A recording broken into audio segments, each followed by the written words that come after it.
oils, which is nice. English rose. Lily of the Valley.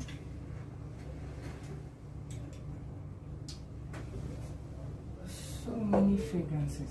But that's not what our topic is about today.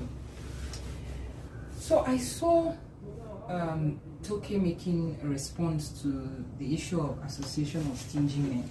And she asked for where she can join the Association of Closed Legs. When a fellow female answered her and said, Rosemary, if she couldn't close her legs while she was a unilag, she doubts she would be able to close it now. And a whole conversation was generated around the fact that women have reduced their worth to sex.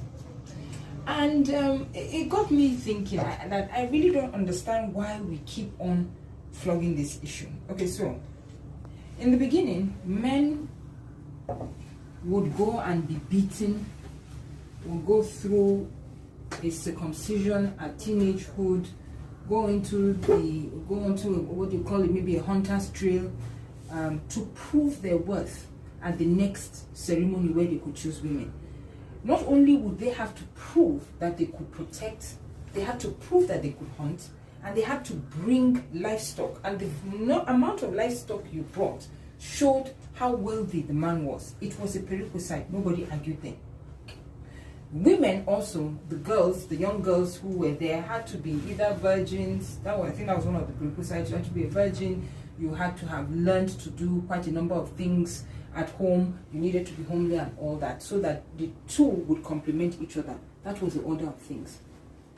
Fast forward to now.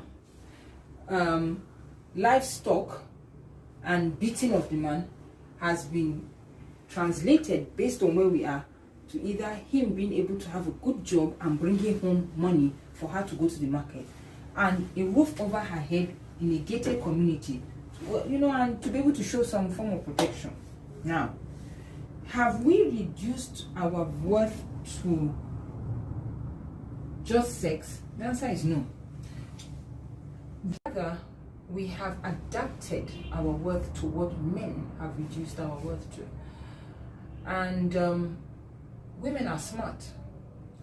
It's a man's world. We're not going to sit down and keep on beating ourselves over the head with that. We adapt with what works. And that's what works. If the men are going to be very honest, you have an intelligent woman, you say she talks too much. You have a dumb woman, you say she's too dumb.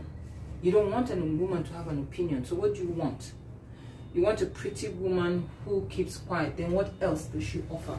Is that not what you men are always after? And so when even Toke said about closing the legs, that's really the only thing that will catch the attention of the man. Now, it doesn't mean that we have reduced our worth to it. It's just the way things are. However, the part where we probably have lost the plot on this thing is that we're actually using it to trade.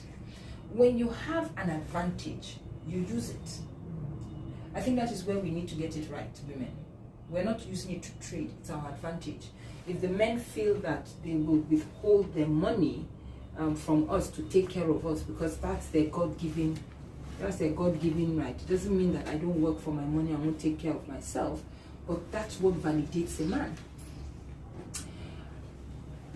Whether they like it or not, that's exactly what validates a man. I mean, any man now that is after a woman for her money, is throwing away his manhood, in my opinion.